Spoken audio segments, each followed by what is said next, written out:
What's up, people? It's Dan from SageMathTutoring.com. I want to make a quick video about how to distinguish between linear functions, quadratic functions, inverse functions, and exponential functions just by looking at a table of values like this, where you got x values corresponding with y values. And I'm actually going to make this a little nicer looking. And the reason I want to do it right now is because I just went over this with one of my 8th grade tutoring students who has a quiz coming up, and I think she's going to rock it. But this is what her quiz is on, so it's kind of like fresh in my mind, so I want to go over it. Anyway, this is an example, first of all, of an xy coordinate plane. And just for the record, what does a linear function kind of look like if we're going to talk about linear functions? Well, they look like that, and usually you'll see it as, y equals like 1/2 x minus 1, something like that, where this is the slope and this is the y-intercept. A quadratic function might look something like this, and typically that would look something like this. And let's see, an inverse function might look something like this. It's kind of weird looking. And actually the equation would be something like this. Let's see what else. And finally, an exponential function might look something like this. And it would look like this if you were to write out the actual equation. So linear function with the green line and the green equation, this is slope-intercept form over here. Quadratic function with this blue U-shaped thing, they call that a parabola, by the way. That's y equals x squared plus 1. X times y equals 1 is your inverse function, and this is an exponential function. This is exponential because the exponent itself is the variable, x, right?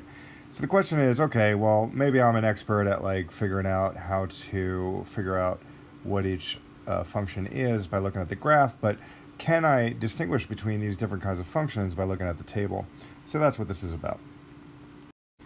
So we'll start with linear functions. How the heck would you be able to tell if something is a linear function just by looking at the table? So the table of values, sometimes it's going to be like -1, -2, 0, 1, 2, but I'm going to start from 1 and then go up from there. And often it's the case that the teacher will kind of give you usually the same x values in this column, and they'll always be going up on the number line. It's really the y values where all the action is. And the action of which I speak with regards to linear functions is the following. So let's say I got a function like that. Well, the y coordinate for the x coordinate of 1 in this case would be 4. The y coordinate for the x coordinate of 2 in this case would be 7. And it would go up to 10, and then it would be 13. Okay, now how did I get that? Well, I substituted 1 into the x, and I got 3 times 1 plus 1 is 4, and so on. I kind of did that, down the line. But anyway, you can kind of see that this would indeed go on forever. It would go to 5, 6, 7, blah, blah, blah, blah, and this would go from 13, and actually I could tell already that it would go up to 16. Now, how do I know that? Well, this is the trick of the trade when it comes to merely looking at a table and distinguishing the fact that this is indeed a linear equation, not a different kind of equation. And the way that I know is when I analyze the difference between this and this, this and this, and this and this. And you will see clearly that it's a difference of 3 between 4 and 7. It's a difference of 3 between 7 and 10, and it's a difference of 3 between 10 and 13. That's literally how you know that it is indeed a linear equation if the difference between the y values, each successive and consecutive y value, is the same. All right, that's how you know that it is a linear function that you're dealing with. So that's how you do that. So what about quadratic functions? How would we be able to tell that something is a quadratic function just by looking at the table. So it's one thing to look at the graph, it's another thing to analyze the table. So let's forget that we even can see a graph. I'm just putting this up there as a reminder of what a quadratic function is. But imagine we only had the table at our disposal. And once again, the x values were 1, 2, 3, 4, and we'll go up to 5 this time. And then, let's say that this was 1, this was 4, this was 9, this was 16, and this was 25. So it might not always be easy to tell, right away that it's a quadratic function. Clearly, you can see that it's not linear. And the way that you know for a fact that it's not linear is by at least testing that last trick of the trade that we did before, where we kind of look at, all right, well, what's the difference between 4 and 1? Well, that would be a 3. What's the difference between 4 and 9? That would be a 5. So already, right away, we know for a fact that this is not linear. No question about it. If it was linear, then these numbers, these green numbers, would be the same. But they're not. And the difference between, let's see, 9 and 16, well, that would be 7. And the difference between 25 and 16, that would be 9. So, again, we know that it's not linear. But the reason why I'm kind of doing this first is because the trick of the trade that will help you discover whether or not this is a quadratic function is if you do that same process, but you do it again, where it's like, all right, now I'm going to put these little sideways mountains on these guys and check out what these numbers are. And in the case of these numbers, the difference between 5 and 3 is 2. Difference between 5 and 7 is 2. Difference between 7 and 9 is 2. So these are the same. Now, when it's the case that these are the same, then it's quadratic. All right? So you could think of this process as being the exact same process that would enable you to see that the table of values represents a linear equation, namely doing this mountain thing, but you just have to do it twice. And if you get the same numbers after having done that process twice, it's quadratic. It's official. So that leads me to being curious about inverse functions. So inverse functions, once again, might look something like this. In this case, the graph for that would be this. So it's kind of a weird graph.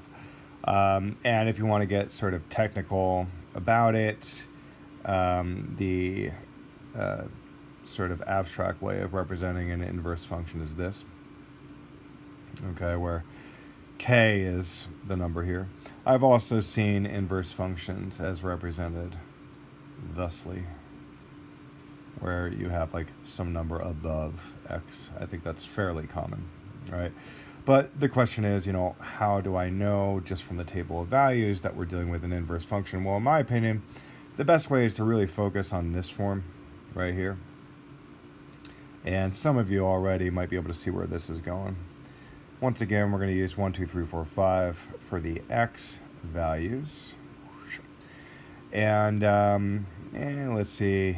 Let's say we got something like this for the inverse function.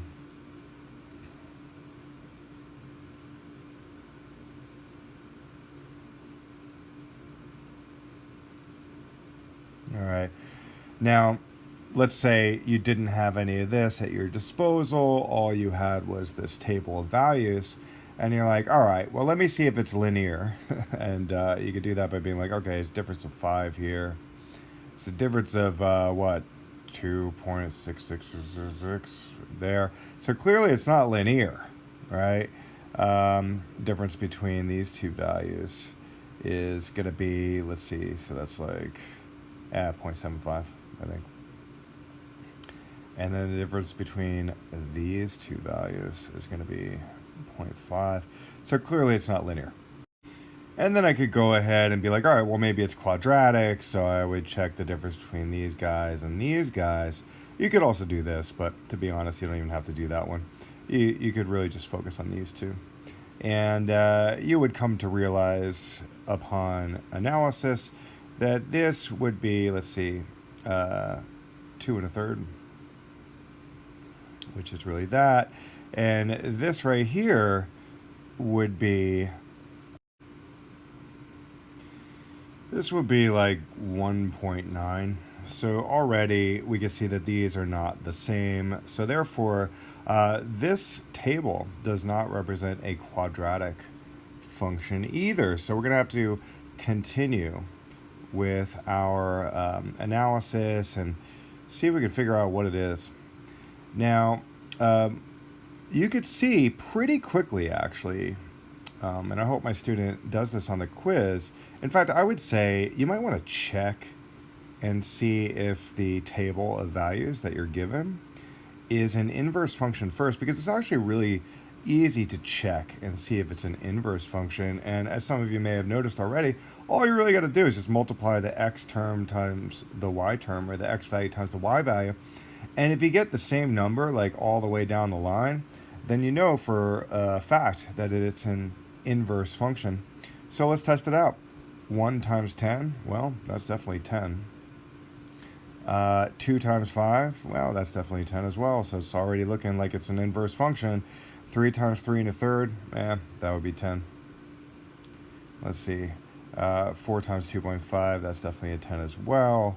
And of course, 5 times 2 is a 10. So guess what? It's definitely an inverse function, no question about it.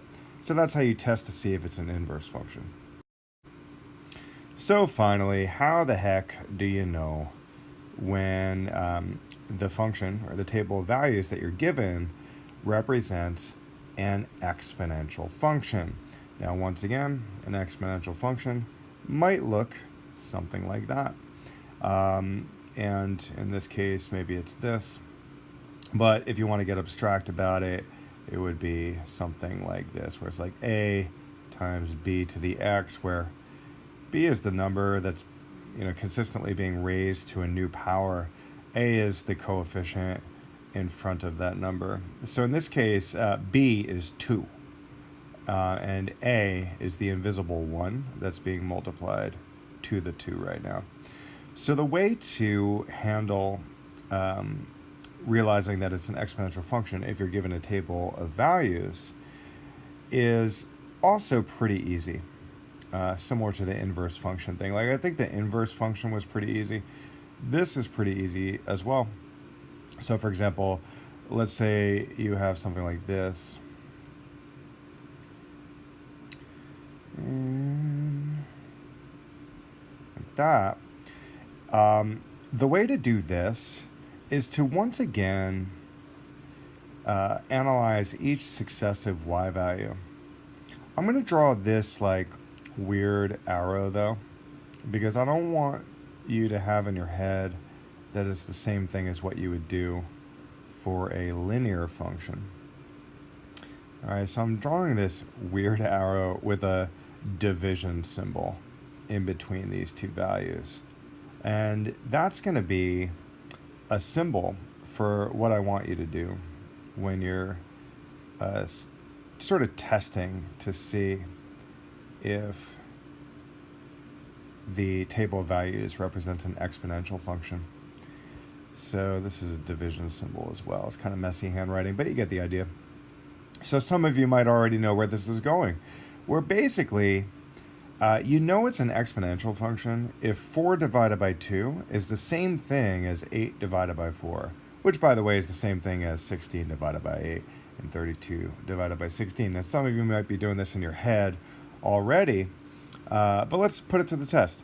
4 divided by 2, I'll just use this. Well, that's definitely 2, right? And 8 divided by 4, well, that's 2. And if you want to keep going, which probably you should actually, 16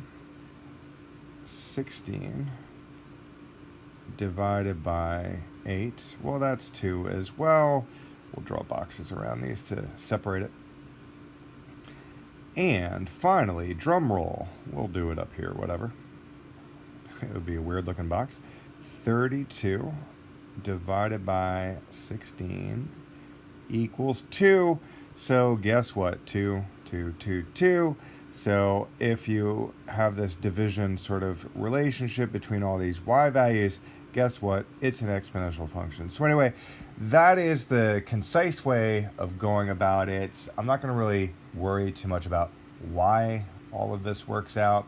I'm more interested in my students kicking major butt on the quiz and rocking it and recognizing just the tools that they need in order to kick butt on the quiz. So anyway, that's all there is to this lesson. I hope you enjoyed it, and check out my website, sagemathtutoring.com, and hopefully I'll see you there. Take care.